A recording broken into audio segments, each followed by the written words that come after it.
जी भाई, कैफ 5 लेक्चर 21 आज IAS 21 भी चलेगा और IFRS 16 भी चलेगा। IFRS 16 भी ख़त्म नहीं हुआ, IFRS 16 फिर रिज्यूम करेंगे हम कुछ दिनों बाद। अच्छा जी,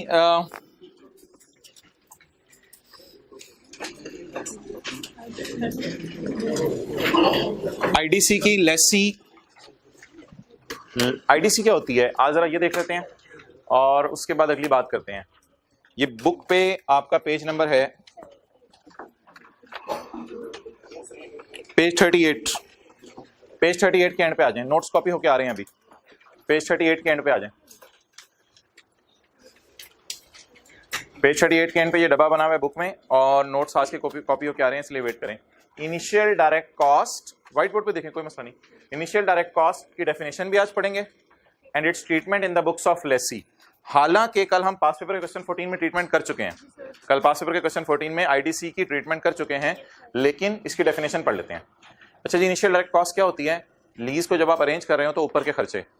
अब ये बड़ी इंपॉर्टेंट बात है कि IDC में क्या चीजें डालनी है, क्या नहीं डालनी, यानी किसको आपने डायरेक्ट कॉस्ट कहना है और किसको आपने लीज की डायरेक्ट कॉस्ट नहीं कहना।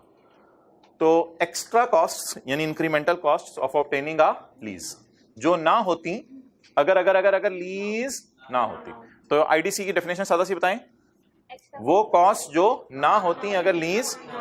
अब कौन सी कॉस्ट है लीज को अरेंज करने के लिए? Typical initial direct cost of a lessee include commissions. आप अपने ब्रोकर को कमीशन दे सकते हैं कि मुझे कोई लीज अरेंज करके दे दो। याद रखिएगा लेसी की बातें हो रही हैं, लेकिन डेफिनेशन दोनों के लिए लगेगी, लेसी के लिए भी लेसर के लिए भी।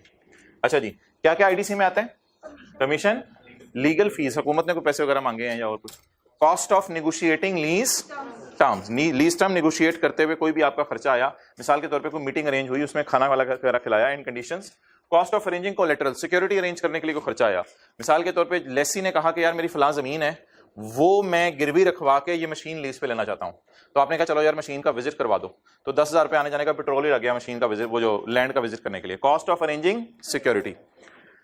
Payment made to existing tenant to obtain lease का मतलब बताएं।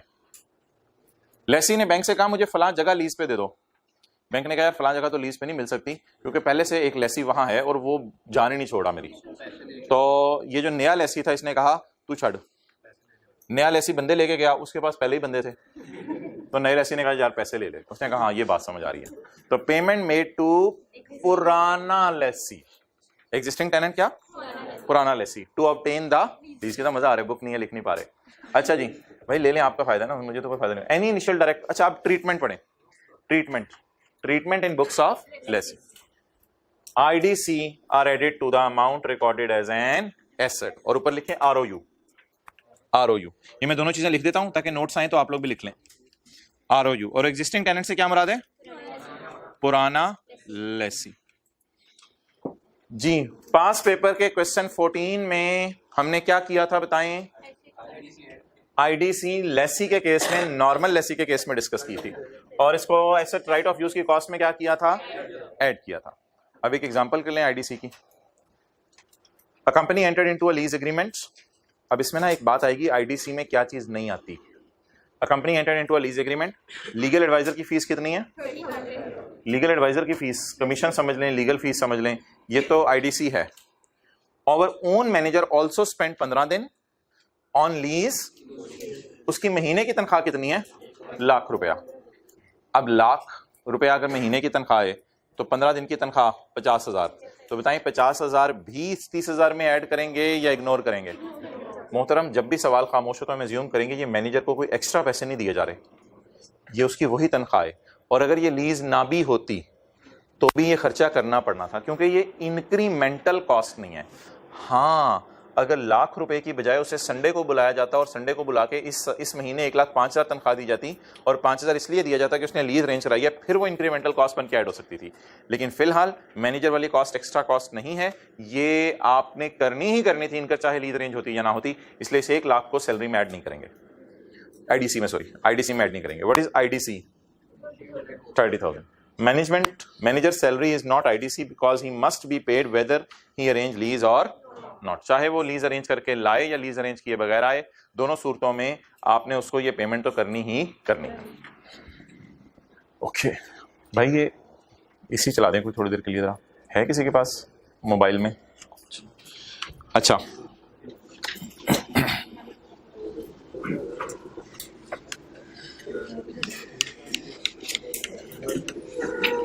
अच्छा भाई, अब मुझे बताएं,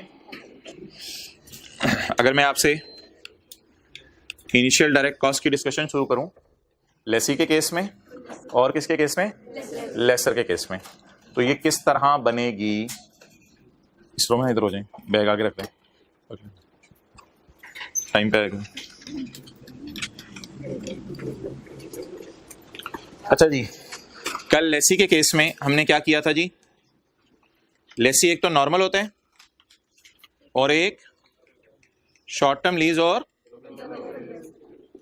अच्छा मोहतरम, लेसी का वाला सवाल जो हमने किया था ना कल, पास्ट पेपर का कौन सा क्वेश्चन किया था? 14। इसमें हमने आईडीसी किसमें ऐड की थी? ऐड कर दी थी राइट ऑफ यूज की कॉस्ट में। कितना लोगों को याद आ रही है कल वाली बात? Right of use debit cash छुट्टी की थी कल। अच्छा, शॉर्ट टर्म लीज और लो वैल्यू एसेट में आईडीसी को क्या करना है सुन लें, इसकी हमने कोई एग्जांपल नहीं की, इसको एक्सपेंस में डालना है, क्योंकि शॉर्ट टर्म लीज में रेंट भी तो एक्सपेंस में डालते हैं ना, तो शॉर्ट टर्म लीज के लिए अगर कोई लॉयर फीस पे कर दी उसे भी कहां डाल दें? एक्सपेंस में डाल दें। अच्छा जी, आईडीसी की समरी पहली दफा क्लास में डिस्कस हो रही है, क्योंकि जरूरी नहीं है आईडीसी लेसी पे करे, कई दफा आईडीसी लेसी को पे करनी पड़ती है, कई दफा आईडीसी लेसर को पे करनी पड़ती है। अच्छा जी, लेसर में कौन कौन सी लीज है? एक फाइनेंस है, एक ऑपरेटिंग है। वी आर वेरी लकी कि ऑपरेटिंग लीज हमने लेक्चर 17 में कर ली थी। वो हजरात हाथ खड़ा करके बता दें जिनको याद आ गई बात, संडे वाली क्लास। सबसे पहली दफा जब आईडीसी की बात हुई थी ना, तो हमने बात शुरू ही यहां से की थी। मैं अब वो सवाल ढूंढूं लेक्चर 17 में। लेक्चर 17 में ये सवाल हमने किया था क्लास में, लेकिन मुझे लग रहा है लेक्चर 16 में होगा, 17 में 6 जी बिल्कुल, लेक्चर 16 में दिया होगा, पता नहीं किया फिर अगले लेक्चर में होगा, जो भी था सीन। ये सवाल था हजरात, ये सवाल था क्वेश्चन 12 हमारे लेक्चर नोट्स का, क्वेश्चन 12 लेक्चर नोट्स का। इसकी मैं ट्रीटमेंट जरा आपको रिवाइज करवा दूं।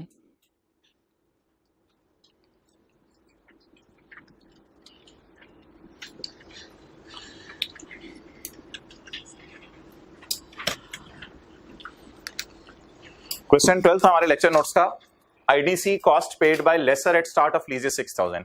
एक मिसाल दूंगा, आपको याद आ जाएगी। मैंने कहा था जहाज देखा है कभी? आपने कहा था जी सर हमने जहाज देखा है। जहाज के अंदर कुर्सियां, फिर कहा था जहाज के इंजन को आपने शायद 50 साल पे डेप्रिशिएट करना है, लेकिन जहाज की कुर्सियों को 5 साल पे डेप्रिशिएट करना है। किसी को याद आ रहा है? इस 30,000 को हमने डिवाइड किया था, बोलें 6 साल से, और इस 6,000 को डिवाइड किया था 3 साल से। तो बिल्कुल इस सवाल को रिवाइज कर लीजिएगा, बहुत आसान कॉन्सेप्ट है, जहनों से इसलिए निकल चुका होगा क्योंकि सुबह नाश्ता क्या किया है पूछें तो बंदा परेशान हो जाता है। कल इमाम साहब ने ईशा में सूरत कौन सी पढ़ी है वो तो बिल्कुल ही याद नहीं होती, तो 4 दिन पुरानी बात तो कहाँ से याद होनी है। तो इसलिए लेक्चर नंबर मैं नहीं लिख देता, क्वेश्चन नंबर ये कौन सा बनते हैं जी? 12। क्वेश्चन नंबर 12 लेक्चर नोट्स का। पेज नंबर किताब का कौन सा था? 728। तो इसकी ट्रीटमेंट मैं बिल्कुल डिस्कस नहीं करा, इसकी ट्रीटमेंट आप रिवाइज कर लीजिएगा। लेकिन एक आईडीसी ताजा ताजा है, कल वाली ताजा ताजा। किसको याद है कल वाली? क्या एंट्री की थी? Right of use debit. मोहतरम अब क्या रह गया आईडीसी के बारे में? ये करके हम लीज को पॉज लगाने लगे और अगला टॉपिक शुरू करेंगे। बस ये आखिरी कॉन्सेप्ट, लेसर की फाइनेंस लीज। चलें जी भाई, आज के नोट्स बांट दो। ये नोट कर लिए जल्दी से, 1-2 मिनट लगाएं।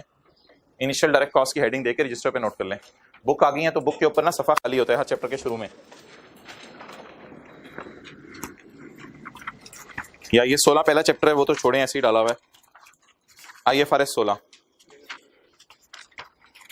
तो ये चैप्टर के शुरू में सफा खाली होता है और उससे अगला सफा भी खाली होता है। छोटा छोटा करके यहाँ लिखना है ताकि ज्यादा चीजें आ सकें। जल्दी से नोट कर लें।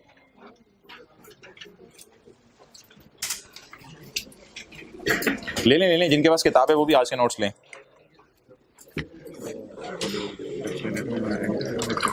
क्या एंड पे ले आओ।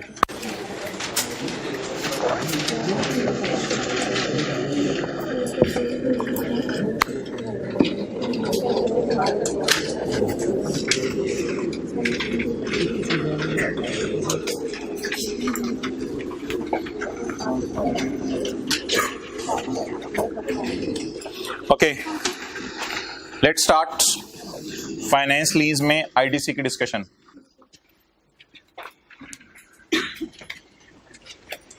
अच्छा जी मोहतरम, ये आज के नोट्स हैं, लेकिन मैं एक आपको सजेशन दूंगा।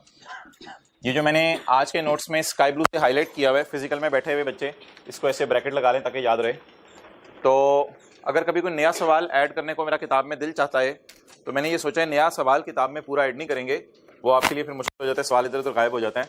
नया सवाल ऐड करने के बजाय किताब में कोई पुराने सवाल को थोड़ा अमेंड कर दिया करेंगे ताकि आपके लिए जो है वो आसानी हो जाए। तो किताब में जाके ये पेज ढूंढ लीजिएगा, पेज 73, इसके ऊपर थोड़ा सा ये स्काई ब्लू वाली 2 लाइनें नहीं डाल लीजिएगा। जिनके पास किताब है वो किताब खोल के बेशक ये सवाल देख लें, किताब में मौजूद है। अच्छा जी, अब जी आज हम एक डिस्कशन करने लगे हैं आईडीसी की इन द केस ऑफ बोलें फाइनेंस लीज। तो ये सवाल जो है वो किताब में जिस फॉर्म में अवेलेबल है, सवाल में रिक्वायरमेंट किताब में कुछ और है, उसको मैंने काट दिया, बिल्कुल इग्नोर कर दिया है, और मैंने रिक्वायरमेंट क्या डाल दी है, prepare general entries in the books of lessor for the year ended 31 December 2005। एक असल में वजह ये है कि आईकैप को ईमेल करके पूछा कई दफ़ा ना लीज में इंटरेस्ट रेट मिसिंग होता है, तो आईकैप ने कहा लीज में इंटरेस्ट रेट मिसिंग करना हमारे सिलेबस में नहीं है, तो इसलिए मैंने इंटरेस्ट रेट सवाल में फिर डाल दिया है। तो ये सवाल में नई लाइन ऐड की है। क्लियर हो गया? चलें जी सवाल पढ़ें। लीज टाइम बताएं जी। 3 ईयर्स। लीज शुरू कब हुई? 1 जनवरी 2005। Fair value of lease asset, IDC of lessor. जरा बुक्स जिनके पास है आईडीसी ऑफ लेसर लिखा हुआ है या खाली आईडीसी लिखा हुआ है? आईडीसी खाली लिखा हुआ है बुक में, लिख लें आगे आईडीसी ऑफ लेसर। ये भी स्काई ब्लू से हाईलाइट होना चाहिए, आईडीसी ऑफ लेसर। अच्छा जी, डाउन पेमेंट बोलें 10,000, एनुअल रेंटल 15,000, बस घर जाके चेंज कर लीजिएगा अभी कॉन्सेप्ट पे। UGRV, interest rate, prepare general entries in the books of lessor for the year ended 31 December 2005। Okay जी, बताएं लेसर का सवाल कहां से शुरू करते हैं? जीआई और एनआई से, और लेसी का लीज पेमेंट्स और लेसर का जीआई और एनआई। चलें जी, लेट्स स्टार्ट। ग्रॉस इन्वेस्टमेंट, और बोलें क्या? Net investment.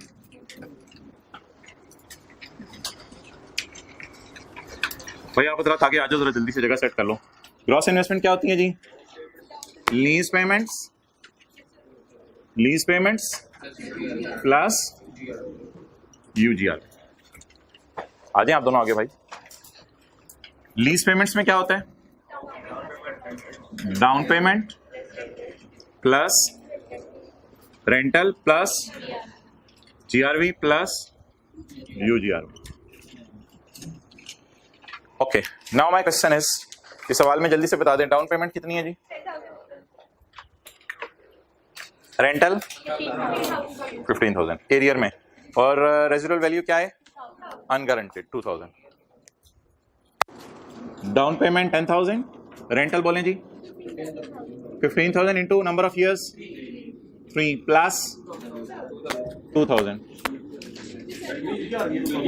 जीआरवी 0 है, यूजीआरवी 2,000। जी भाई ग्रॉस इन्वेस्टमेंट बता दें। 57,000। एनआई निकाले जल्दी करें।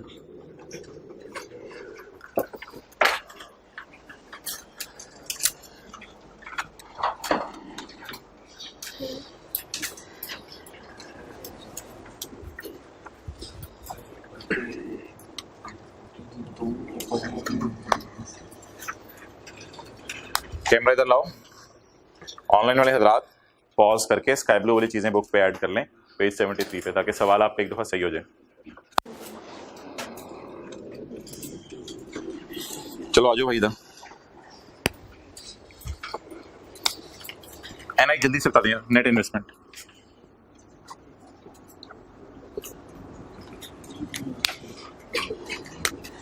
$10,000 को डिस्काउंट करेंगे नहीं करेंगे?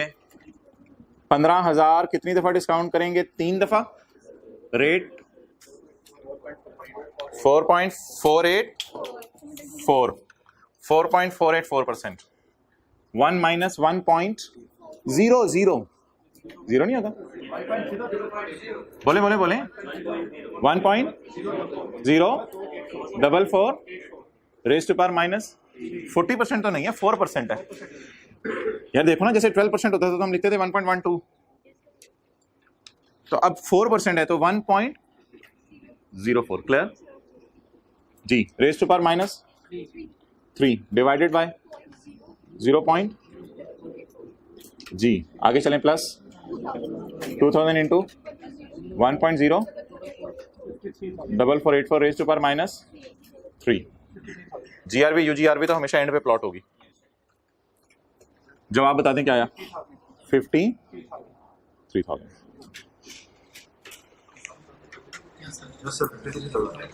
अच्छा यार, एक बात याद है आपको कि आईडीसी नहीं, वो यूजीआरबी लेता रहता, पता है कब करनी होती है? जब वो मैन्युफैक्चरर डीलर लेसर हो।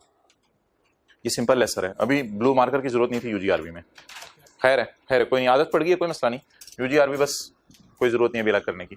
अलग उस दिन करनी थी जिस दिन कौन सा वो सवाल था, मैन्युफैक्चरर डीलर लेसर का। इसमें कहीं लिखा हुआ मैन्युफैक्चरर डीलर लेसर है तो सिंपल लेसर होगा। ओके, अच्छा मोहतराम, अगली बात आपने बड़ी गौर से सुननी है और समझनी है। ये जो आपके सामने फॉर्मूला आया है, इस फॉर्मूले में ये आपको याद होगा वर्किंग 1 और वर्किंग 2 में कल मैंने आपको लेसी के लिए भी एक बात लिखवाई थी कि आईडीसी कहीं नहीं आनी वर्किंग 1 और वर्किंग 2 में। तो ये बात प्लीज लेसर के लिए भी आप लिख लें। क्या आईडीसी नजर आ रही थी मुझे 3,000 की? ये किसने फीस पे की है? लेसर ने। किसको? अपने लॉयर को। जब लेसर ने ये फीस लॉयर को पे की तो ये लेसी लेसर मियां बीवी की बात हो रही है या किसी थर्ड पार्टी की? तो जब थर्ड पार्टी की बात हो रही है तो प्लीज आईडीसी को इग्नोर करें। तो पहले वर्किंग 1 और 2 के ऊपर कल वाली बात लिख लें। क्या जल्दी लिखें? बोलें। लेसर की आईडीसी को भी वर्किंग 1 और 2 में नहीं डालना। लेसर की आईडीसी को भी वर्किंग 1 और 2 में नहीं डालना। वर्किंग 1 और 2 किस चीज की होती है? ग्रॉस और नेट इन्वेस्टमेंट, और आगे अमोर्टाइजेशन शेड्यूल बनेगा। Clear? Okay, working 2 date, instalment, principal, interest और बैलेंस। अच्छा हजरात, इसको छोड़ें, पहले जनरल एंट्री थोड़ी सी मैं कर दूं इसके बगैर।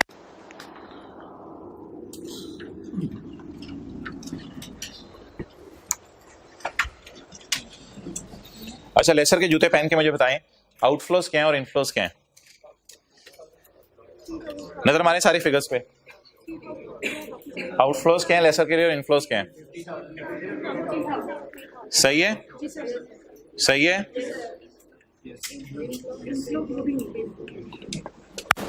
ये पैसे लेसर ने किसको दिए होंगे?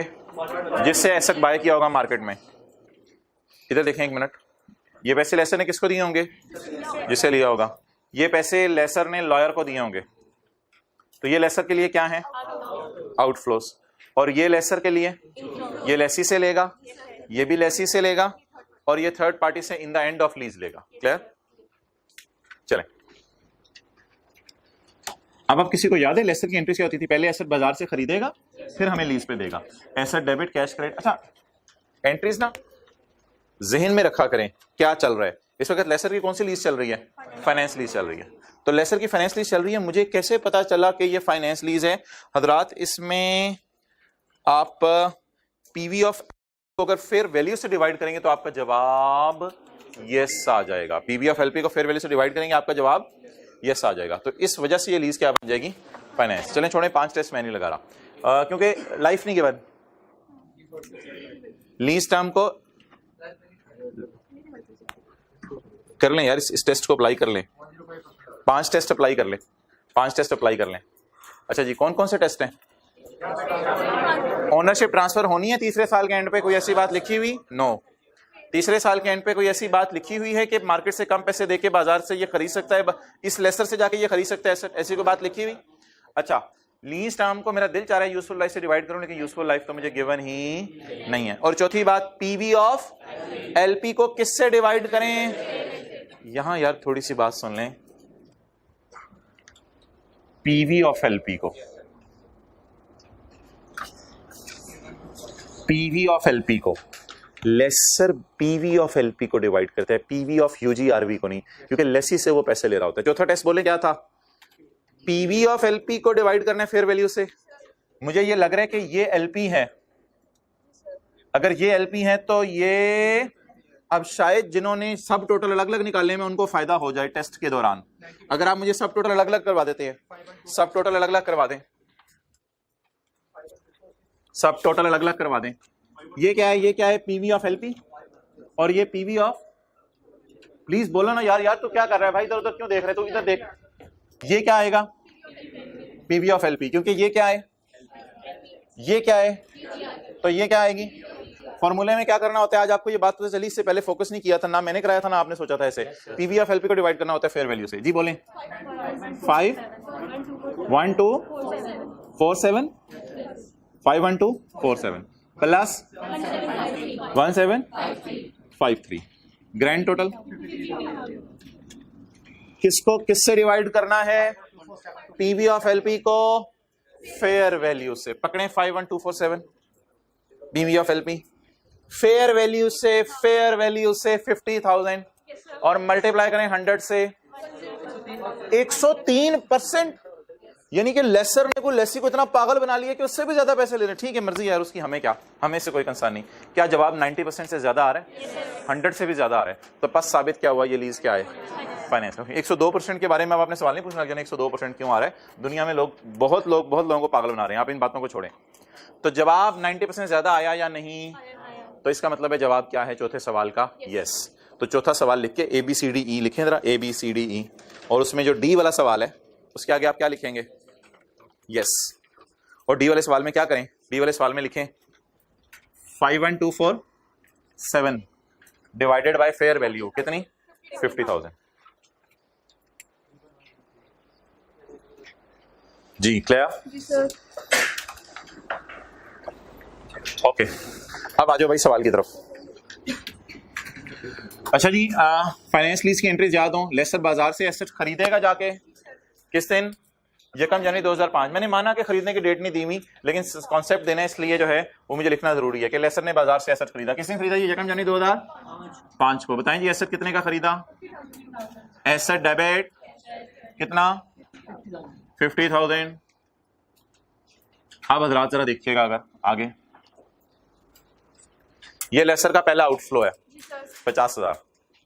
दूसरा आउटफ्लो ये 3,000 लेसर ने किसको पे किए, लॉयर को पे किए, क्या अरेंज करवाने के लिए, लीज अरेंज करवाने। कल याद है आईडीसी जर्नल एंट्रीज में लिखी थी पहली दफा, कितनों को याद है, आईडीसी जर्नल एंट्रीज में लिखी थी वर्किंग 1 2 से इसका कोई ताल्लुक, क्योंकि ये लेसर मियां बीवी की बातें नहीं है, तो वर्किंग 1 2 से इसका कोई ताल्लुक नहीं है। तो आईडीसी 3,000 है। अब आपने एंट्रीज लिखना बंद कर देना, क्योंकि मैं समझाने के लिए इसकी पहले गलत एंट्री लिख रहा हूं, फिर मैं इसको सही कराऊंगा। फिलहाल एक गलत एंट्री आईडीसी को मैं डालने लगा हूं, फिलहाल एक गलत एंट्री करके एक्सपेंस में। बोलें जी क्या एंट्री बनेगी, एक्सपेंस डेबिट कैश क्रेडिट। एक गलत एंट्री करके मैंने आईडीसी को एक्सपेंस में डाल दिया in the books of lessor. Books किसकी चल रही हैं, लेसर की। लीज कौन सी साबित हो चुकी है, फाइनेंस लीज। ये तो आईडीसी की नई एंट्री आई है। दूसरी एंट्री किसी को याद हो, जब एसेट लेसर लीज पे देता था क्या होती थी, asset credit lease receivable debit, ये दूसरी एंट्री होती है। चलें 1 जनवरी 2005 एसेट लीज पे देने की एंट्री बताएं, लीज रिसीवेबल डेबिट और credit asset, lease receivable debit asset credit. अब जरा अटेंटिव हो जाएं, कैप वाले भाई को भी जगा दें, अब जरा अटेंटिव हो जाएं। एसेट कितने से डेबिट हुआ, 50,000 से।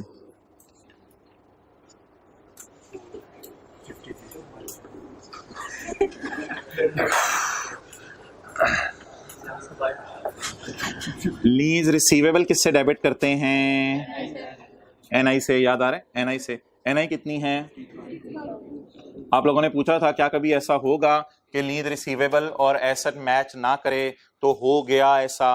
लीज रिसीवेबल कितना आ रहा है, एसेट क्रेडिट कितने से हो रहा है, 50,000 से। आप बता दें ये एंट्री कितने से आउट हो रही है। एसेट को तो मैं क्रेडिट नहीं कर सकता 53,000 से, माजरत, एसेट को मैं क्रेडिट नहीं कर सकता। आप बता दें कितने हजार से ये एंट्री आउट हो रही है। 3,000 से। 3,000 से ये एंट्री आउट हो रही है और वो 3,000 एग्जैक्ट कौन से फिगर है? आईडीसी वाली। अच्छा, आपने क्या कभी एक बात जरा सोच के बताइएगा,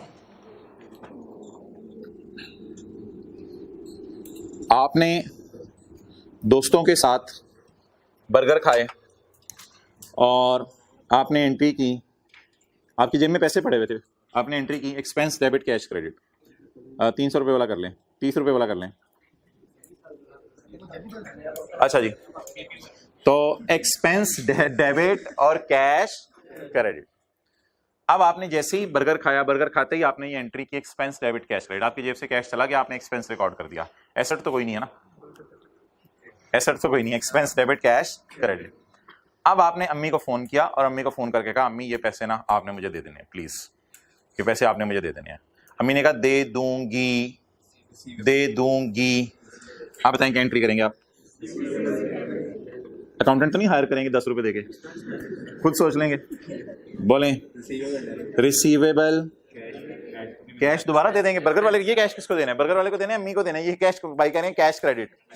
सोचे सोचे सोचे भाई कह रहे हैं कैश क्रेडिट। एक्सपेंस कम कर देंगे आप अपना, क्योंकि अब आपका खर्चा नहीं हुआ, किसी और से रीइंबर्स हो जाना है, किसी और से रीइंबर्स हो जाना, एक्सपेंस क्रेडिट। समझ आई बात की? तो आपने बर्गर खाया, क्या एंट्री की?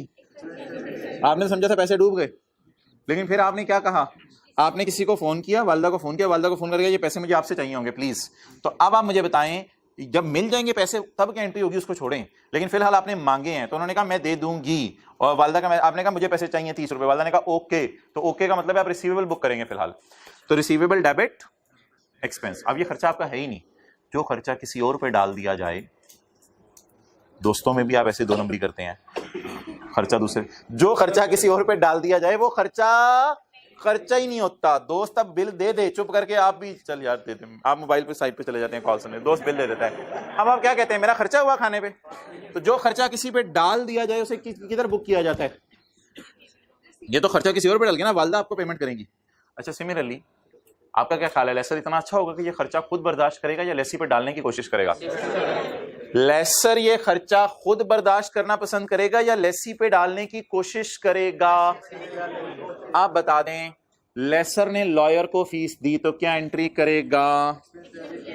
एक्सपेंस डेबिट कैश, फिर रिसीवेबल बुक करेगा और अपनी किताबों से एक्सपेंस निकाल देगा, क्योंकि ये एक्सपेंस किस पे डालना चाह रहा है? लेसी पे डालना चाह रहा है। ये जो खर्चा डेबिट हुआ है इस आईडीसी के खर्चे को बोलें क्या कर देगा? क्रेडिट कर देगा। कितने से? 3,000 से। कितने से? 3,000 से। आप बताएं जी, लेसर ने लॉयर को जब पैसे दिए तो खर्चा बुक किया। इंश्योरेंस में भी इसी तरह होता है, किसी के एसेट्स जल जाएं, एक्सपेंस डेबिट एसेट्स क्रेडिट, बाद में फिर इंश्योरेंस कंपनी से रिसीवेबल बुक कर लेते हैं, रिसीवेबल डेबिट। आप फिर खुश होते हैं मेरा तो खर्चा नहीं हुआ, इंश्योरेंस कंपनी से मुझे रिकवरी हो गई। ओके, इसी तरह बोले खर्चा हुआ कि entry expense debit cash credit, और खर्चा किसी पे डालने की एंट्री। ये 50,000 छोड़ें, ये 50,000 छोड़ें और ये 5 छोड़ें, सही नजर आ रहे हैं? अब खर्चा किसी पे डालने की एंट्री रिसीवेबल डेबिट एक्सपेंस, कितने हजार रुपए से? 3,000 रुपए से। अच्छा, मुझे ये बताएं, लेसर ने तो अपना खर्चा डालने की कोशिश की लेसी के ऊपर, क्या अगर हम ये 2 एंट्रीज अवॉइड करें और ये 2 एंट्रीज अवॉइड करके एंट्री जरा बनवाएं, एंट्री बनवाएं, क्या चीज किस चीज की आपको लग रहा है ऐसे जरूरत ही नहीं, फिर ऐसे ही वैरायटी प्रोग्राम डाला है उसने, किस चीज की जरूरत ही नहीं? एक्सपेंस पहले रिकॉर्ड करें और फिर रिवर्स करें। बेहतर क्या है? रिकॉर्ड ही ना करें तो बेहतर क्या है? लीज रिसीवेबल मेरा इनफ्लो है, मैंने लेने हैं पैसे, इनफ्लो को डेबिट मार दें और आउटफ्लोज क्रेडिट कर दें। आउटफ्लोज कौन कौन से हैं मेरे? लॉयर की फीस और, अच्छा बोलें आगे कैश, लेकिन ब्रैकेट में पेपर में लिखा करेंगे अपने समझने के लिए, आईडीसी वाला कैश कितना? 3,000 और एसेट 50,000। अब आप हजरात मुझे बताएं क्या जनरल एंट्री बनी? अपना खर्चा किसी पे डालने के लिए बेहतर है कि खर्चा सिरे से रिकॉर्ड ना करें। आप बता दें, जो एसेट के पैसे लिए हैं और जो लेसर ने एसेट के पैसे दिए हैं एसेट खरीदते हुए, और जो लॉयर को पैसे दिए हैं, उन दोनों का रिसीवेबल किससे बुक कर ले? और भाई मेरी बात सुने, लेसर कितना पागल है, 53,000 का खर्चा हुआ है और अगले से 53 ले रहा है। नहीं, अगले से 53 नहीं ले रहा, अगले से 57 ले रहा है। 53 तो प्रिंसिपल की मद में ले रहा है, बाकी वो जो 57 इसने लेना है वो क्या लेना है बोल रहे हैं? 53 57 का डिफरेंस हम जहां निकालते होते थे इंटरेस्ट की मद में लेना था। ये ना ये लेसर 53,000 की चीज कि 53,000 लेसी से ले रहा है। ओके, तो what is the final entry in the books of lessor? वो होती थी पहले लीज रिसीवेबल डेबिट एसेट, और आज के बाद क्या होगी? अगर आईडीसी आ गया है, रिसीवेबल बुक कर लो। किस किस के रिसीवेबल बुक कर लो? जो तुम्हारा ये नुकसान हुआ है ये भी रिसीव करो उससे, जो तुम्हारा आउटफ्लोज नुकसान, जो तुमने एसेट खरीदा है तुमने उसके लिए, ये भी इससे रिसीवेबल बुक करो, और जो तुमने लॉयर को पैसे दिए हैं ये भी इससे बुक कर लो। ठीक है, अब आप ऐसे करके अगर एंट्रीज करनी है एक दफा नोट कर लें, वरना इन द एंड अब मैंने ये काटने लगा और ये काट के मैंने ये वाली एंट्री कर देनी है। विषय एक दफा समझने के लिए ऐसे एंट्रीज कर दें और फिर फ्रेश तरीके से हम दोबारा एंट्रीज नोट करेंगे। डेरिवेशन फॉर्मूले की समझ लें, समझने के लिए ऐसे एंट्रीज नोट कर लें और फिर इन एंट्रीज को डब्बे में ले लें। हम फ्रेश तरीके से फिर दोबारा एंट्रीज करते हैं।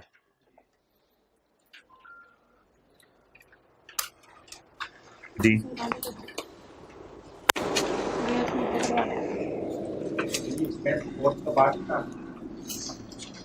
बस वो डिफरेंट तरीके हैं। वो जो फाइनल एंट्री हुई है आप उसको समझ लो ना बस।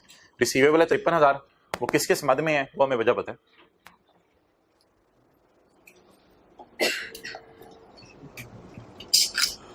रिमोट लेके आना क्लास में। जी क्या चीज? क्यों? फाइनेंस लीज में एसेट डेबिट कैश क्रेडिट करते थे और lease receivable debit asset credit, बस वो भी समरी में रिवाइज कराने लगा दोबारा। अब ये तो मतलब कि 53,000 उसके साथ मैच करके तो कैसी सिचुएशन है जिसमें आईडीसी की वैल्यू कम हो? नहीं होगी। वो ऐसे रेंटल सेट करता है कि इससे ये पैसे लेता है। वो ऐसा नहीं होगा कि ये भी एंट्री मैच नहीं करेगी, मैच किया करेगी। मतलब कि वो लीज रिसीवेबल्स 56,000 नहीं होगा ना, नहीं होगा। वो ऐसे सेट ही ऐसे करेगा कितने पैसे उससे ले। फिक्स है कि आईडीसी में उसके हिसाब से निकालेगा। ओके,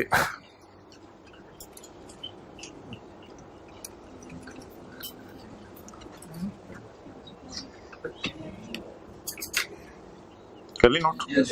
अच्छा, अब फ्रेश तरीके से बिल्कुल भी शक दोबारा एंट्रीज नोट करना शुरू कर दें और फाइनल एंट्रीज लिखें जो बनती हैं।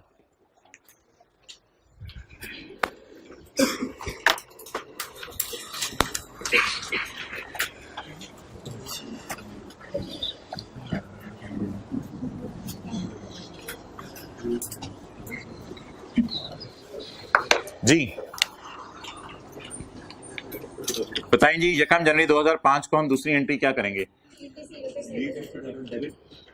लीज रिसीवेबल बुक हमेशा किससे होता है? एनआई से। कितना जी? 53,000। इसका करो 16 और ब्लैक मार्कर भी ले आओ। ओके, पुरानी एंट्री में याद होगा एसेट क्रेडिट होता था किससे? फेयर वैल्यू से, और कैश आईडीसी कितना? 3,000। और अब आप समरीज में आके ये फाइनल जनरल एंट्री भी बुक में देख लें।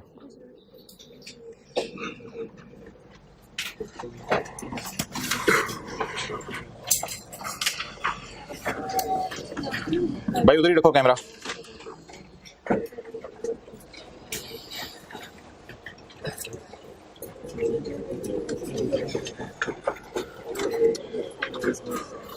जी मोहतरम, किताब का पेज 63, शायद लेक्चर 17 भी है ये। Simple lessor finance lease. मोहतरम आप अटेंटिव रहिएगा। सिंपल लेसर फाइनेंस लीज कब होता था? When answer to any of the 5 questions is, हमारे डी पॉइंट का आंसर यस आ गया था। एसेट डेबिट कैश क्रेडिट,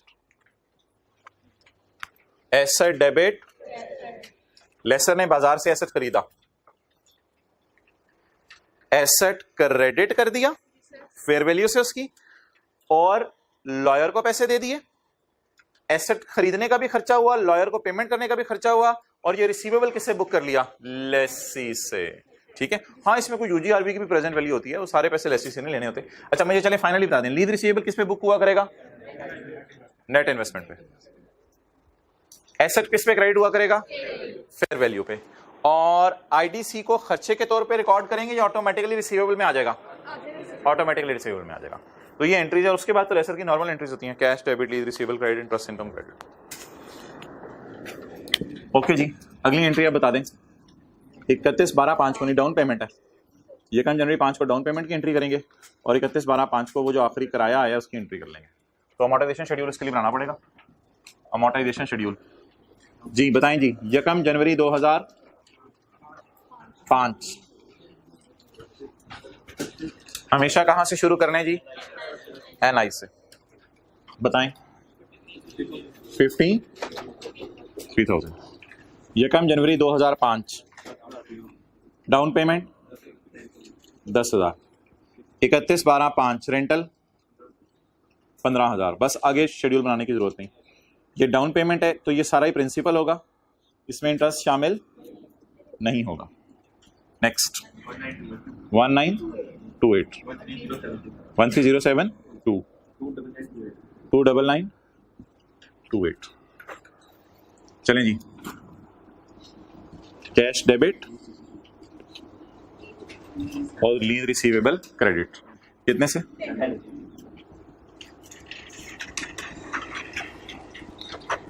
आगे बोलें। Cash debit, lease receivable credit और interest income credit. Interest income का रिसीवेबल क्यों नहीं बुक करना पड़ा? क्योंकि किराया एरियर में पे हो रहा है, इसलिए रिसीवेबल का बुक करने की जरूरत नहीं पड़ी। इंटरेस्ट रिसीवेबल नहीं आ रहा, बस इंटरेस्ट डायरेक्ट इनकम में जा रहा है जी। 15,000 13 और 1928।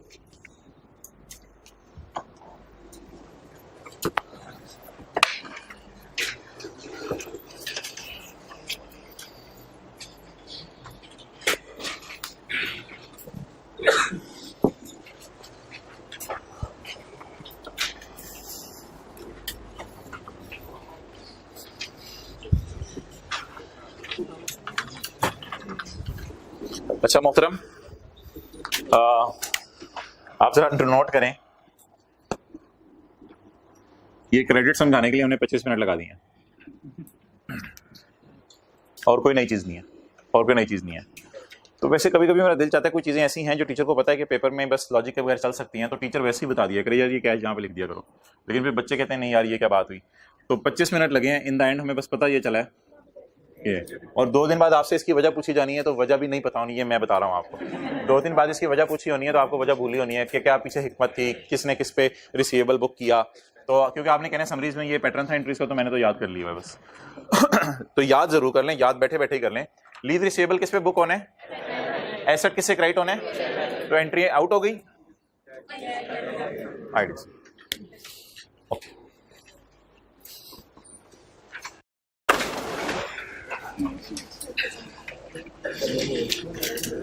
ओके, अब आ जाओ भाई जरा इधर लीज की समरी में। ये पेज 62 है किताब का।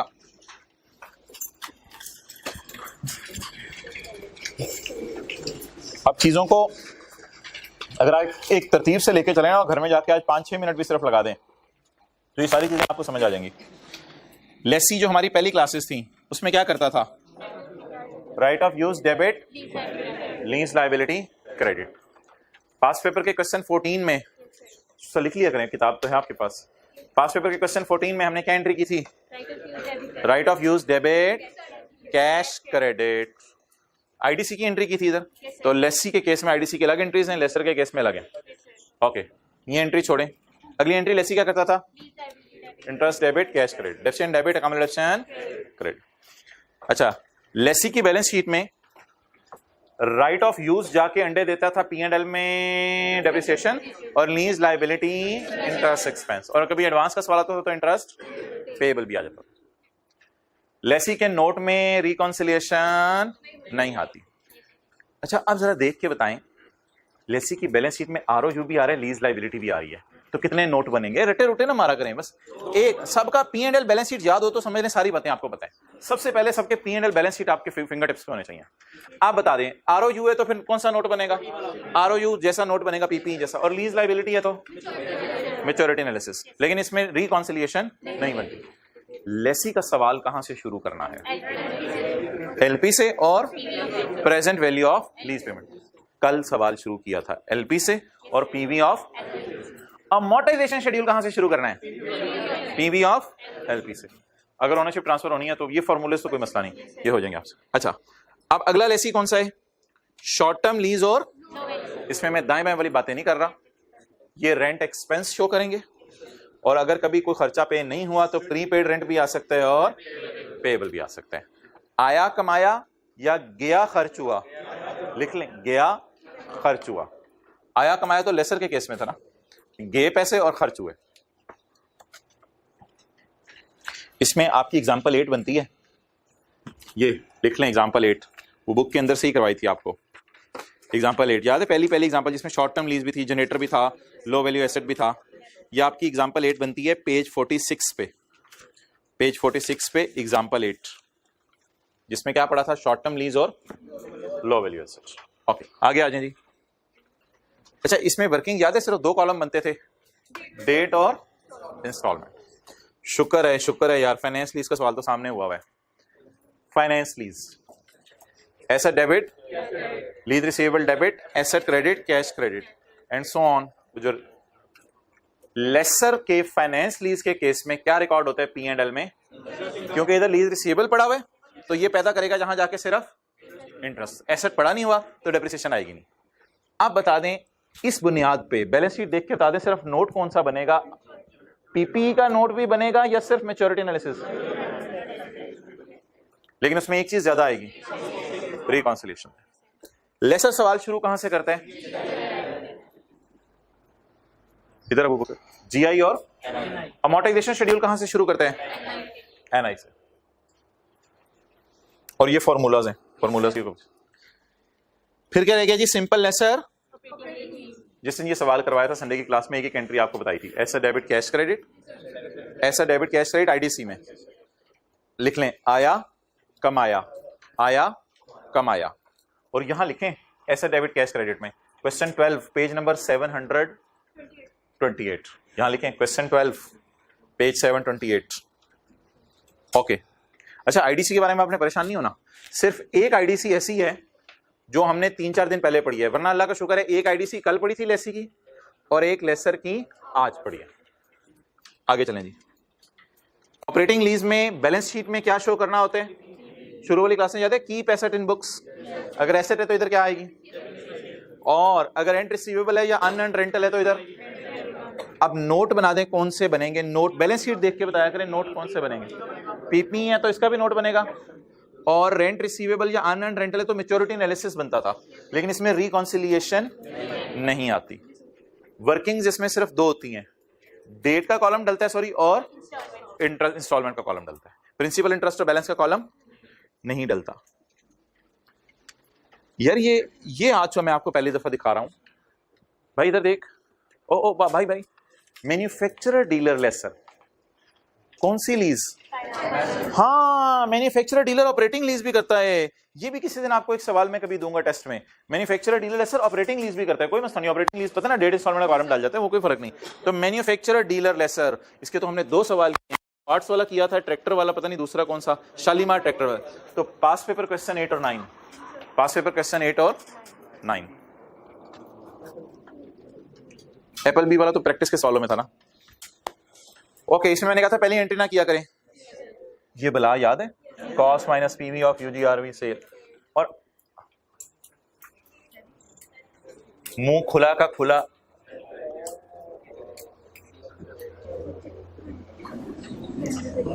मोहतरम इसकी IDC की डिस्कशन ना मैंने आपसे की है, ना हमने किसी सवाल में डाली है। इसकी IDC की ट्रीटमेंट जिंदगी में पहली दफा पढ़ें, क्या है, एक्सपेंस डेबिट। किसके केस में, असल में मैन्युफैक्चरर डीलर लेसर की और बड़ी ट्रांजैक्शन चल रही होती हैं सेल की, इसलिए स्टैंडर्ड कहते हैं आप रिसीवेबल वगैरह बुक करने की जरूरत नहीं है, आप इसकी IDC को डायरेक्ट कहाँ डाल दो, expense debit cash credit. Okay, और आगे एंट्रीज उसी तरह होती है मैन्युफैक्चर। लेकिन मैन्युफैक्चरर डीलर लेसर के सवाल में ना फाइनेंस लीज में एक और चीज आती है, सेलिंग प्रॉफिट। जीपीई कैसे आता था? सेल माइनस, और इंटरेस्ट इनकम तो, और पी एंड एल में आईडीसी आएगी। पी एंड एल में क्या आएगी? आईडीसी आएगी। क्लियर? ओके। लीज रिसीवेबल आएगा, इसलिए नोट सिर्फ एक ही बनेगा, same as finance lease, maturity analysis वाला और रिकॉन्सिलिएशन वाला, वो सारा नोट सेम एज ऊपर वाला पॉइंट का बनेगा। लेकिन इसके सवालों की वर्किंग कहां से शुरू होती है?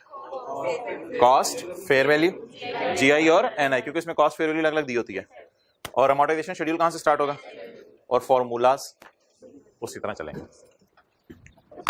जी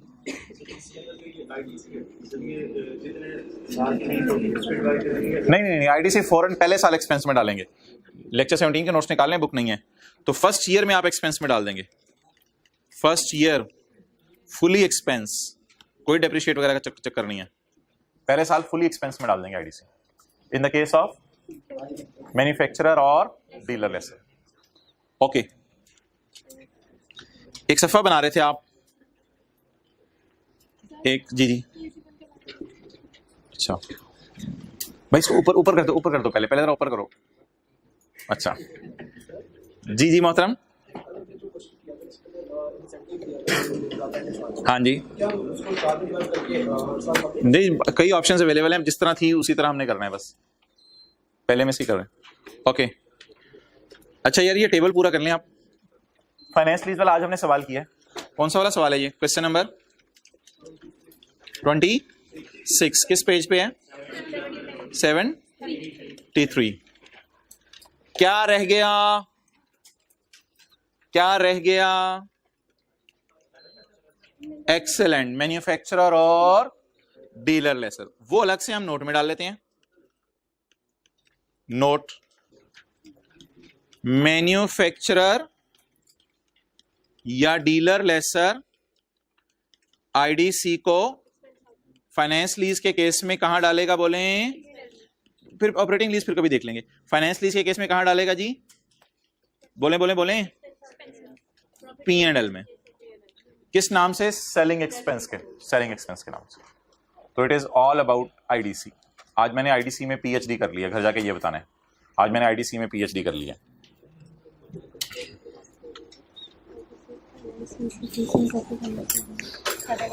जी पहले एक सेकंड ऊपर देखें, ये वाला सवाल कब किया था? ये वाला सवाल नॉर्मल लेसी का कल किया है, आईडीसी का इसका हमने कोई सवाल नहीं किया क्योंकि ये भी एक्सपेंसेस में जाती है, इसका कोई सवाल नहीं किया, ये भी एक्सपेंसेस में जाती है। ठीक है, सिंपल पी एंड एल में पहले साल ले जानी है। ये वाली आईडीसी का सवाल कब किया है? आज किया है। और ये संडे की क्लास के अंदर जो है वो सवाल किया था, जिसमें हमने ऑपरेटिंग लीज में आईडीसी को देखा था।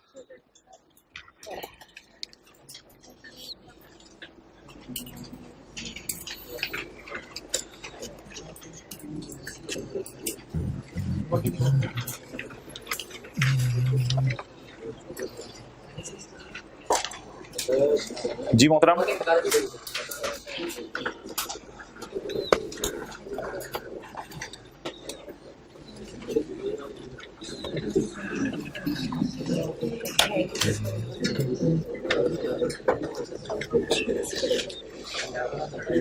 जी उससे आपको क्या होता है? सिलेबस करो बच्चों, रिलैक्स करो, रिलैक्स करो। ओके चलें जी, इट्स ओवर। मैंने नोट्स में कोई क्वेश्चन डाला हुआ था, ये ऑनलाइन क्लासेस में मैं अपलोड नहीं करूंगा इसको, और होमवर्क भी कोई नहीं इसका होगा, कम से कम लीज का कोई होमवर्क नहीं होगा। It's over.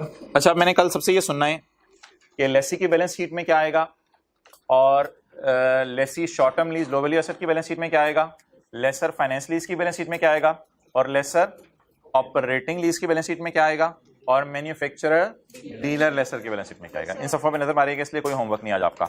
ये लीज की समरीज को रिवाइज कर लें, अभी आपकी ग्रिप मजबूत हो जाए। IS 21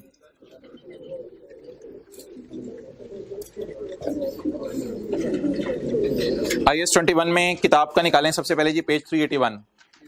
ये छोटी सी एग्जांपल है, मैंने आपको कहा था छोटी छोटी चीज़ें अब मैं नोट्स में नहीं डालूंगा, तो नोट्स में मैंने डाली भी नहीं, हत्ता कि आप किताब लेने पे मजबूर हो जाएं।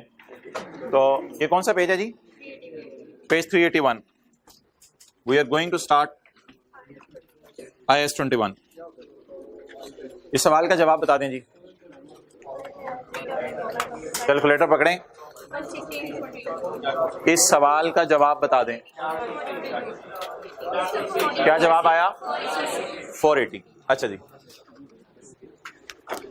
आई have $3 I have $3 in my pocket। रियाल है? फ्रेंच भी है? अच्छा, तो I have $3 in my pocket। अगर एक बंदा कहते हैं मेरी पॉकेट में $3 हैं और $1 कितने रुपए का है? 160 रुपए का। नया पाकिस्तान पुराना? अच्छा, हाउ मैनी पाक रुपीज डू आई हैव? मेरे पास कितने पाक रुपीज हैं? 480।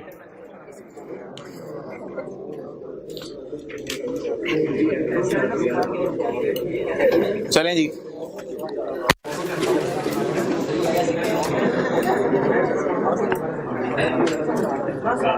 अब आप आज के टॉपिक के नोट्स में आ जाएं।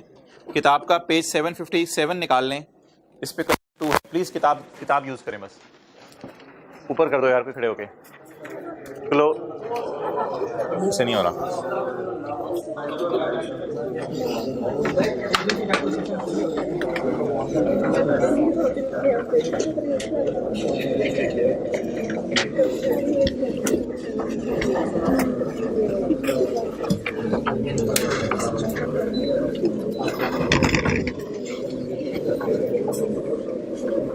जी, आज के नोट्स का दूसरा सफा और किताब का पेज 757। कल से बस खत्म नोट्स। अब आप हमारा लेवल देखिएगा कि हम जो है बाहर से चीजें मंगवाएंगे। बशीर मंगवाएगा बाहर से चीज। Bashir limited having year ended of 30 जून। दूसरा सवाल हम करें, पहला क्वेश्चन फिर आप खुद करेंगे अभी बैठ के। Bashir limited having year end of 30 June buys goods from an overseas supplier. बाहर के सप्लायर से इसने चीज खरीदी। और ये बड़े बेसिक से छोटे छोटे से एग्जांपल्स हैं, और वो जो इंट्रो की एंट्रीज रिवाइज होंगी, debtor debit, sale credit, cash debit, debtor credit, बस पाक रुपीज के अंदर हमें चीजें कन्वर्ट करनी पड़ेंगी। तो बड़ा आसान सा स्टैंडर्ड है। Bashir limited having year end of 30 June buys goods from an overseas supplier on the goods are priced at $230। मिसाल के तौर पे आप पाकिस्तान में बैठे हुए थे, आपको एक जैकेट बाहर के मुल्क के अंदर पसंद आ गई, तो बशीर साहब को यहां से एक जैकेट बाहर के मुल्क के अंदर पड़ी हुई पसंद आ गई। बशीर साहब ने सोचा उस जैकेट को पाकिस्तान में अपनी दुकान पे मंगवाता हूं, और शायद इसने बेचनी हो, पहननी हो, हमें उससे कंसर्न नहीं, लेकिन बशीर को $230 की चीज बाहर के मुल्क में पसंद आई। Payment is made on. अच्छा, मुझे बताएं, चीज खरीदी साल से पहले या साल के बाद? नहीं, खरीदी साल से पहले और बेची साल के बाद। तो खरीदी हमने चीज यकम मई 2008 को, मई जून 2 महीने बाद साल खत्म हो गया, और फिर अगले साल जाकर, अकाउंटिंग ईयर की बात कर रहा हूं, फिर अगले साल जाके हमने कितनी पेमेंट कर दी? 31 जुलाई। वैसे तो 3 महीने के अंदर अंदर हमने पेमेंट कर दी है, मई जून जुलाई, लेकिन हमारे अकाउंटिंग ईयर की बात कर रहा हूं ना। तो बताएं, हमारा जब अकाउंटिंग ईयर का एंड हुआ होगा तो क्या मैंने पेमेंट कर दी होगी या अभी तक पैसे पेएबल होंगे? और पेमेंट कब हुई मेरी अकाउंटिंग? अगले साल जाके। द प्रिवेलिंग एक्सचेंज रेट, बता दें किन फिगर्स के एक्सचेंज रेट दिए होंगे, किन किन डेट्स के? जिस दिन खरीदी उस दिन का एक्सचेंज रेट गिवन होगा, जिस दिन ईयर एंड हुआ उस दिन का एक्सचेंज रेट गिवन होगा, और जिस दिन मैंने पेमेंट की। अभी मैंने खरीदी है, आगे नहीं बेची, प्लीज जज्बाती नहीं होना। मैंने खरीदी है और पेमेंट किया। Underline, by good, payment is made.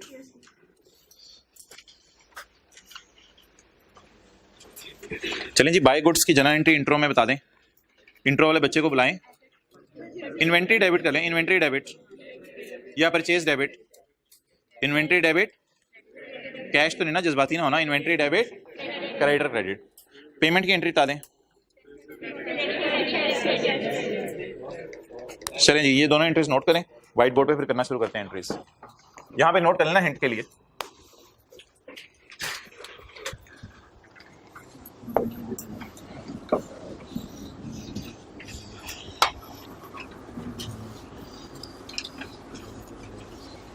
जी बताइए जी, यकम मई 2008 को चीजें खरीदने की एंट्री। छोड़ें यार, व्हाइट बोर्ड पे क्या करनी।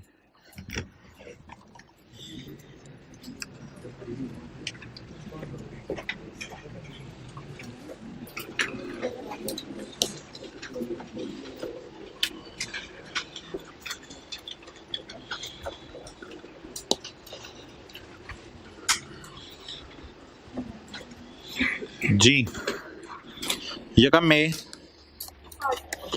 2008 एंट्री बताएं जी। Inventory debit, creditor credit. बताएं जी 230 से एंट्री करूं या पाक रुपीज से एंट्री करूं? पाक रुपीज से एंट्री करूं तो इधर क्या लिखूं?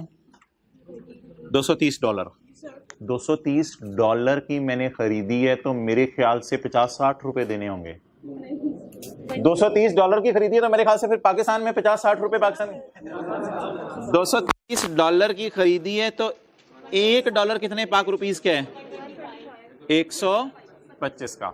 बताएं जी 2875। ये ऐसा टॉपिक था कि आई कैप सोच रहा है कि इसको इंट्रो में डाल दिया जाए। 28750। तो मोहतरम $230 वाली जैकेट असल में 28,000 की है, वो जैकेटा है पूरा। चलें जी। अच्छा यार आपका क्या मशवरा है? सोच के बताना है। भाई भाई भाई भाई भाई भाई भाई क्रेडिटर इस वक्त हमारी किताबों में किस प्राइस पे आ रहे हैं? आपसे एक सजेशन मांग रहा हूं कि क्रेडिटर्स को 30 जून जब मेरा ईयर एंड आ रहा है तो क्रेडिटर्स को मैं 125 पे ही पड़ा रहने दूं या मैं अपने यूजर्स को बताऊं कि मैंने क्रेडिटर्स को 125 के एतबार से पैसे नहीं पे करने, डॉलर महंगा हो गया। जरा सोच के बताएं, सोच के बताएं। अच्छा मुझे एक चीज बता दें, जब तक आप डॉलर में पेमेंट नहीं कर देंगे तब तक करेंसी का रिस्क आपके दिल में रहेगा या नहीं रहेगा? एक तो है ना बाहर से चीज आपने खरीदी पैसे दे के, डॉलर दे के, फिर तो कोई टेंशन नहीं, डॉलर महंगा और सस्ता हो बिला से। लेकिन अगर बाहर से उधार में चीज खरीद लें और अब मेरा आ जाए ईयर एंड, तो ईयर एंड पे मुझे बताएं मेरे दिल में डर होगा कि पता नहीं डॉलर का क्या बना। ठीक है, अब आप मुझे जरा कोई मशवरा दे दें कि मेरे क्रेडिटर को मैंने 125 के एतबार से पैसे देने हैं, मैं 30 जून को खड़ा हूं। ये ना कहिएगा सर मुझे तो ये रेट भी सवाल में नजर आ रहा है। ये रेट कैसे सवाल में नजर आ रहा है? मैं 30 जून को खड़ा होकर बैलेंस शीट ना रहा हूं प्लीज भाई। तो मैं 30 जून को खड़ा होकर जब बैलेंस शीट ना रहा हूंगा तो मुझे बताएं मैंने इस क्रेडिटर को 125 के एतबार से पैसे देने, 134 के एतबार से पैसे, 134 के एतबार से पैसे देने हैं। अब आप हजरात एक कैलकुलेशन किया करेंगे। वो कैलकुलेशन क्या होगी? हिम्मत कराएं, हिम्मत कराएं। डॉलर को लिख के 30 230 का मल्टीप्लाई, हिम्मत हिम्मत मल्टीप्लाई किससे? रुपीज 130 क्या आ गया? 30। सोचा था 28,000 देने हैं, राउंड करके बोल रहा हूं थोड़ा सा। सोचा था 28,750 देने हैं, लेकिन अब हकीकत क्या है? डॉलर महंगा हो गया है तो 30,820 देने हैं। वर्सेस इसका कंपैरिजन किससे करूं? जो लाइबिलिटी ऑलरेडी बुक हो चुकी हुई है। मुझे बता दें फिलहाल लाइबिलिटी अब कितनी बन चुकी है, लेकिन ऑलरेडी बुक्ड कितनी है?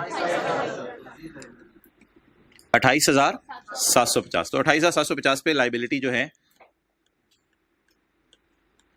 अब आप हजरात ने सोच के बताना है इस फिगर को इस फिगर से कंपेयर करके कि लाइबिलिटी मैं बढ़ाऊं या कम करूं। लाइबिलिटी क्या करूं? मेरी लाइबिलिटी रिकॉर्ड किस पे हुई है और लानी किस पे है? तो ऐसे एरो खींच लें, नहीं ऐसे एरो खींच लें। लाइबिलिटी को बढ़ाना है। ये पेपर में याद रखिएगा, ये सोच लीजिएगा लाइबिलिटी है कहां पे और उसको लेके कहां पे जाने। क्लियर हो गया? चलें जी एंट्री सोचें। क्रेडिटर बढ़ गए, क्रेडिटर क्रेडिट क्रेडिटर क्रेडिट, कितना कितना डिफरेंस आ रहा है? 20।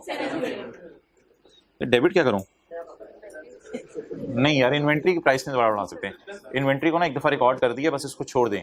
इन्वेंट्री का क्या कसूर है? जैकेट का क्या कसूर है? वो तो हमारे क्रेडिटर को हमने पेमेंट नहीं की जिसकी वजह से मसला आ रहा है।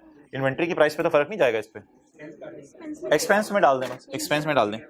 Exchange loss, exchange loss bracket में P&L में चला जाएगा। कितना जी? 20। एंट्री की डेट जरा सोच के बताएं। 30 जून 2008। मेरा साल तो खत्म हो गया, अब एक अगले साल की एंट्री में आपको करा दूं। हमारा साल खत्म हो गया। अच्छा जी, तो यार शॉर्टकट तो कई होते हैं, 134 125 का डिफरेंस लेके कर लो, जो मर्जी कर लो। लेकिन टीचर एक ऐसी चीज कराता है कि आने वाले दिनों में अगर सिनेरियोस चेंज भी होना तो उनको टैकल करना जरा आसान हो जाए। तो इसलिए इसी पैटर्न पे रहें जरा, ज्यादा बेहतर है। कमाल हो जाएगी। अगर आप तीसरी एंट्री कर दें, उसमें मेरा मशवरा है कि कैश क्रेडिट पहले कर दें, बाकी इंशाल्लाह हैंडल हो जाएगा आपसे। बस जो भी करना है वो करने छोड़ें, कैश क्रेडिट की फिगर पहले निकाल लें, बाकी इंशाल्लाह हो जाएगी आपसे। ट्राई करें तीसरी एंट्री, हो भी है, गुड।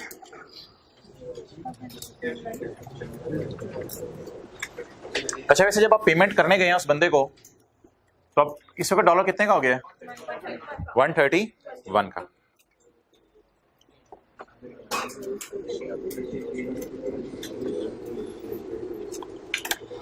डॉलर सस्ता हो गया है।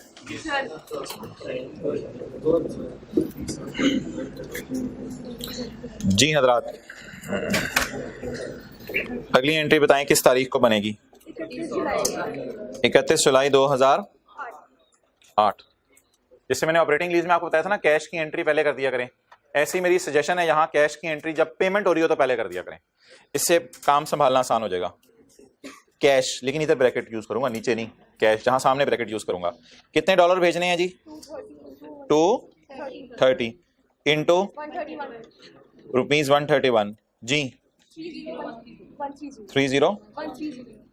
बताएं जी, आज आके हमने अपने क्रेडिटर को पेमेंट कितनी की? 30,000 की। क्या आप मुझे बता सकते हैं क्रेडिटर बुक कितने पे हुआ था? हाँ, कुछ लोग 30,820 बोल रहे हैं, मुझे उस पर कोई प्रॉब्लम नहीं, बिल्कुल सही बोल रहे हैं। जल्दी जल्दी ये लोग शॉर्टकट्स की तरफ जा रहे हैं, अच्छी बात है, कोई मसला नहीं, लेकिन मैं इस वक्त शॉर्टकट्स की तरफ नहीं जा रहा, मैं मैनुअली चीज़ों को लेकर चल रहा हूँ। ऑटोमेटिक गाड़ी नहीं है, मैनुअल गाड़ी है। बता दें जी, क्रेडिटर मेरा इस वक्त कितने पे खड़ा है? 2000, ये मैं भी कह रहा हूँ, ये चुका हुआ था। 28,750 जमा 2070 में मेरा क्रेडिटर खड़ा है, उसको डेबिट करना है। तो बता दें क्रेडिटर को किताबों से निकालना पड़ेगा, और ये मसला तो हमेशा आया करेगा ना, क्रेडिटर किसी और चीज पे क्रिएट हुआ करेगा, पेमेंट किसी और रेट पे होगी डॉलर की। तो बताएं जी, क्रेडिटर क्रिएट कितने से हुआ था? क्रिएट ग्रो कितने से हो गया था? बातें सुना करें, क्रिएट कितने से हुआ था? ग्रो कितने से हुआ? खड़ा कितने पे है? 30। अच्छा, अब ना एक तो रटा है कि डेबिट साइड पे आ रहा है तो लॉस है, क्रेडिट साइड पे आ रहा है तो गेन है, एक तो रटा है। लॉजिक समझे, अगर आप 30,820 वाले को 30,130 दे आए तो 30,820 वाले को सिर्फ कितने दे आए? 30,100। तो बताएं, खुशी वाली बात है। आप बता दें जी क्या लिखूं यहां? वैसे भी बैलेंसिंग क्रेडिट साइड पे ही आ रहा है ना, एक्सचेंज गेन। यहां ना वर्सेस की कैलकुलेशन ऑटोमेटिकली हो जाती है, यहां नीचे नहीं करनी पड़ती। अंदर की बात, यहां नीचे नहीं करनी पड़ती, वर्सेस वाली कैलकुलेशन ऑटोमेटिकली हो जाती है। जनरल एंट्रीज ही ऐसे चल रही होती हैं। इसको ना P&L में लेके जाना है। 690 जी मोहतरम। डेरिवेटिव्स नहीं वो दो। अच्छा नहीं कोई नहीं यार, उसने सवाल पूछे तो पूछने तो मुझसे। बनाएं जी 30 जून 2008 की प्रॉफिट एंड लॉस और बैलेंस शीट। 30 जून 2008 हमारा साल, और फिर अगला साल 30 जून 2009। P&L 8 में क्या आ रहा है? एक्सचेंज लॉस कितना? 20। और 9 में क्या आ रहा है? एक्सचेंज गेन कितना? 690। Balance sheet creditor, balance sheet में क्रेडिटर। चलें जी, ये मैं आपको 15 सेकंड दे रहा हूं, बैलेंस शीट में क्रेडिटर आप खुद निकाल लें।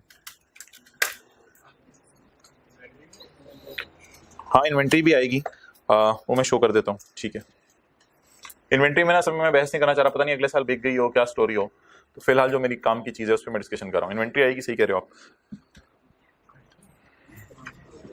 कैश नहीं आएगा यार, कैश पता है क्यों नहीं आएगा? कैश में तो कैश आ भी रहा होता है, जा भी रहा होता है, बिजनेस में इतना ज्यादा कैश का कैरिड ऑन आता है इधर, तो कैश अकाउंट तो जरूरत नहीं। लीज में नहीं होता था, लीज में कैश भी होता था, लेकिन हम बैलेंस शीट में कैश शो नहीं करते थे। कैश नहीं बैलेंस शीट एक्सट्रैक्ट्स में जाता, अनलेस की पूरी बैलेंस शीट बनानी हो। हाँ इन्वेंट्री जाए। बताएं यार, क्रेडिटर पहले साल के एंड पे कितना है? एक्सेलेंट, 30,820। ग्रो हुआ था, क्रिएट हुआ था इतने से, ग्रो हुआ इतने से, टोटल किस पे चला गया?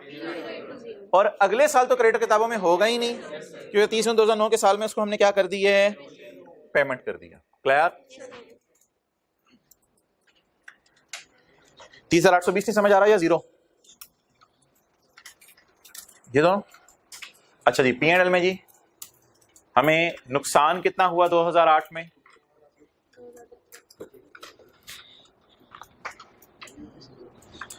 और ये तो आपने टैक्स भी पढ़ा हुआ है, आपको तो बल्कि मैं जानता भी हूं।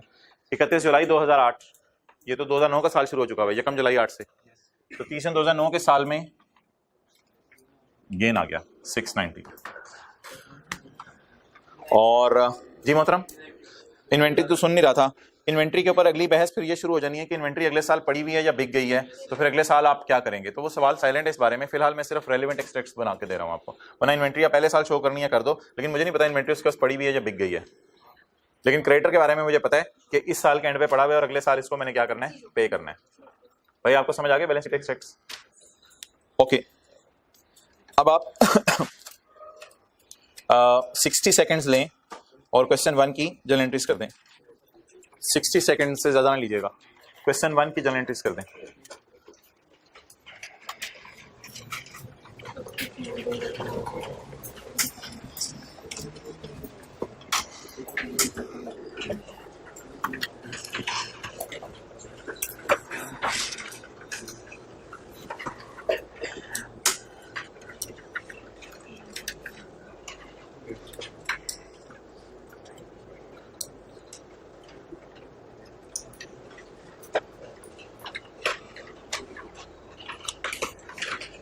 डन, हाथ खड़ा कर दें। ठीक है जी, 6-7 लोगों ने कर लिए, बाकी जल्दी करना। ओ भाई, इसमें ईयर एंड नहीं आ रहा बीच में, इसमें बीच में ईयर एंड नहीं आ रहा, तो इसमें से 2 एंट्रीज होंगी। हमारे साल ही चीजें खरीदी हैं, हमारे साल ही पेमेंट हो गई है।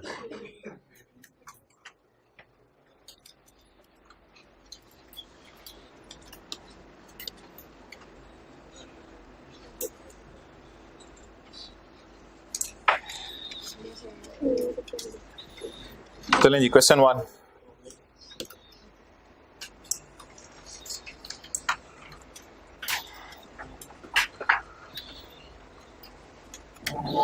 यकम जी मोहतरम, मैं करता हूं। हाँ यार, लेकिन अभी शॉर्टकट्स की तरफ ना जाओ, कुछ आने वाले दिनों में इश्यूज आएंगे, फिर वो हैंडल नहीं होंगे आपसे। तरतीब से चलो, जिस तरतीब से मैं चला रहा हूँ। यकम अप्रैल 2008, जल्दी जल्दी जी। इन्वेंट्री डेबिट, अब कितने डॉलर की जैकेट हमें पसंद आई? लेवल बढ़ गया हमारा, $540 वाली। और डॉलर कितने का है? 100 डॉलर ही है जी। 540 और 112 60। ओ लेवल जैकेट जो 60,000 की होगी तो अच्छा जी, 60480, तो कब्र में सुकून होगा। अस्तगफिरुल्लाह। 31 मई 2008। हाँ जी बोलें जी, 31 मई 2008। भाई अब वो वर्सेस वाली कैलकुलेशन नहीं करनी। क्यों नहीं करनी वर्सेस वाली कैलकुलेशन? क्योंकि ईयर एंड है 31 दिसंबर, हमारे साल में ही चीजें खरीदी और हमारे साल में ही पेमेंट हो गई, तो बस अब पेमेंट की एंट्री करनी है। अच्छा, पेमेंट की एंट्री में क्या मशवरा है? कैश पहले रिकॉर्ड करें। कितने डॉलर? 66420।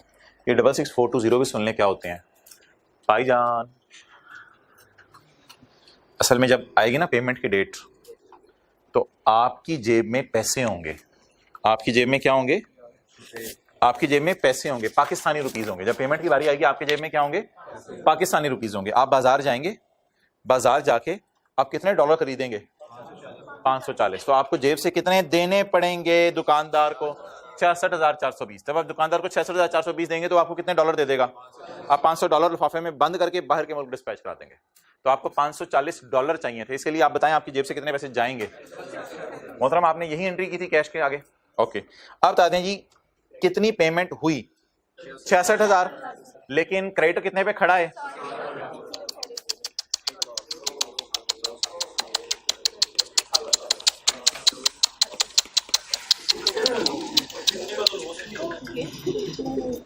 जी क्रेडिटर बोलें। अब वैसे तो डेबिट क्रेडिट से भी पता चल रहा है कि हमें लॉस आ रहा है, लेकिन वैसे भी देखें 60,000 वाले को अगर 66,000 दे दें तो ये हमारी जान लेने के बराबर है। एक्सचेंज 5940 क्लियर, ऊपर 60480 है।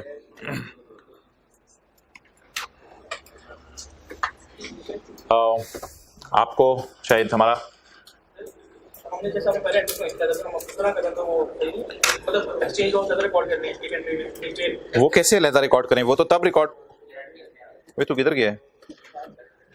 नहीं क्यों हुआ है भाई? मैंने तो किया नहीं उसको, इससे ज्यादा कंट्रोल जेड नहीं हो रहा, या किस्मत या नसीब। Video rewind. अच्छा रात वो पहले वाली एंट्री मोहतरम नहीं अलग से कर सकते, वो एंट्री तब करते थे जब बीच में क्या आ जाए, ईयर एंड, इसलिए 3 रेट गिवन थे ना, तो ये बीच में ईयर एंड आया ही नहीं। हमारे साल ही परचेज हुई और हमारे साल ही पेमेंट होगी, वो तीसरी एंट्री बीच में कहां से करोगे? समझ आ गई बात? इसकी अलग एंट्री करते जैसे क्रेडिटर, जैसे मैंने यूं की थी एक्सचेंज ऑफ डेबिट और क्रेडिट सब 5940 से वो कर सकते हो, लेकिन ये एक पैटर्न चल रहा है उसी पे चलो, इससे पहले वाली एंट्रीज की हैं। अच्छा जी जल्दी से कहते हैं जी क्वेश्चन 4 पे छुट्टी। डेटर की एंट्रीज कर दें, डेटर की एंट्रीज कर दें। एंड ऑफ द डेट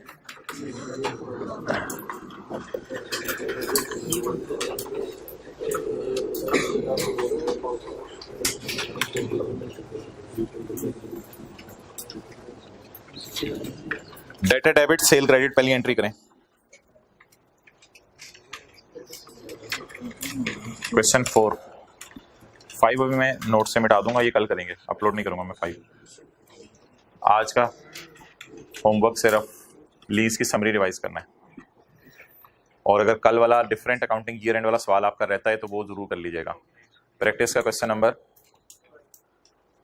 12 था मेरे ख्याल से।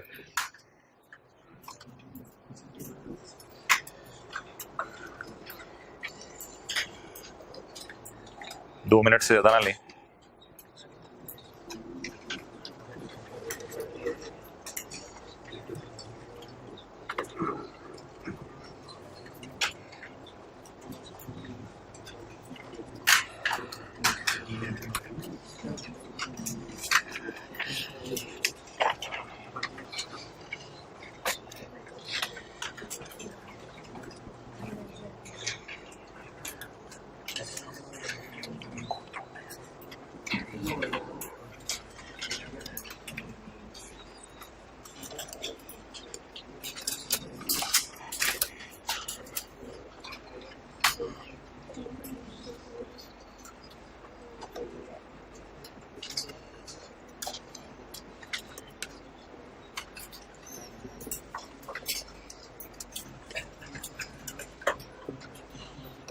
जी मोहतरम हाथ खड़ा करें, एंट्रीज हो गई तो।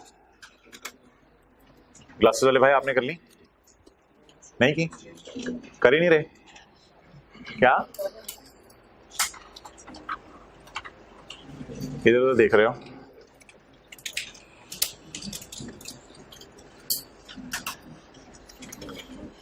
एक वर्सेस वाली एंट्री भी करनी पड़ेगी दरमियान में।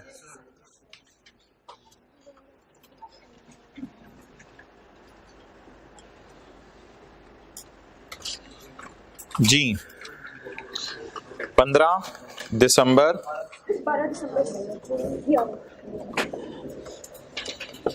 12 दिसंबर 11 Habib sold goods to overseas customer 935 UK pounds. Okay entry बताएं जी। Debtor debit sale credit. अच्छा भाई बताएं कितने पाउंड की चीज हमने बेची? 935 पाउंड। इसको कैसे लिखते हैं? 935 पाउंड। एक पाउंड कितने का है? 180 का।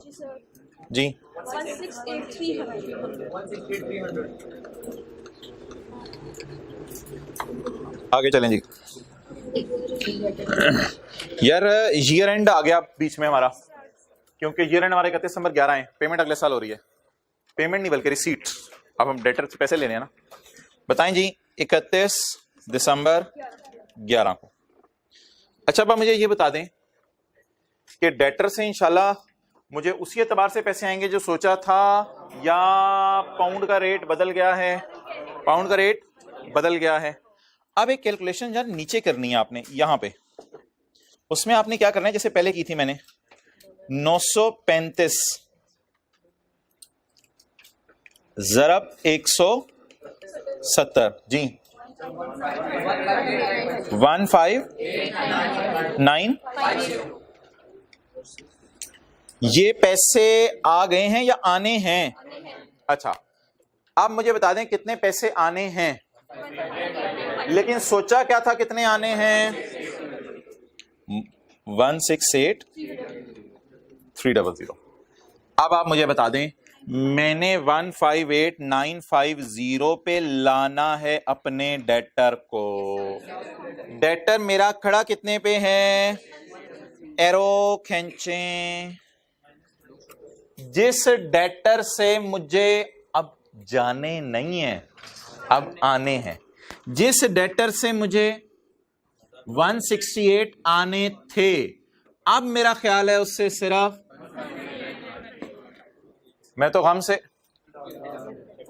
अच्छा नहीं मारना नहीं। अच्छा जी एक्सचेंज लॉस डेबिट, और डेटर कम हो रहा है। डेटर कम होना क्या होता है?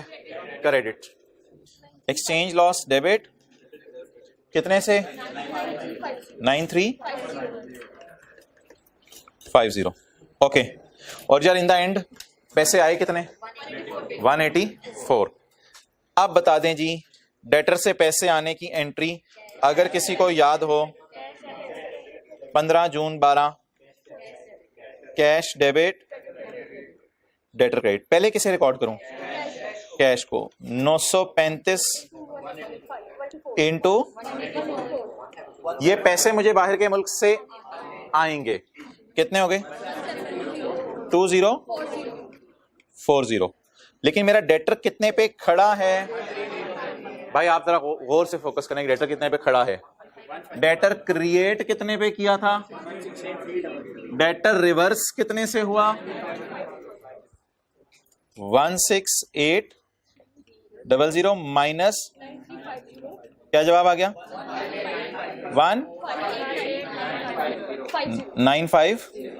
मुझे बता दें क्या ये 158,950 वो यही वाला नहीं है?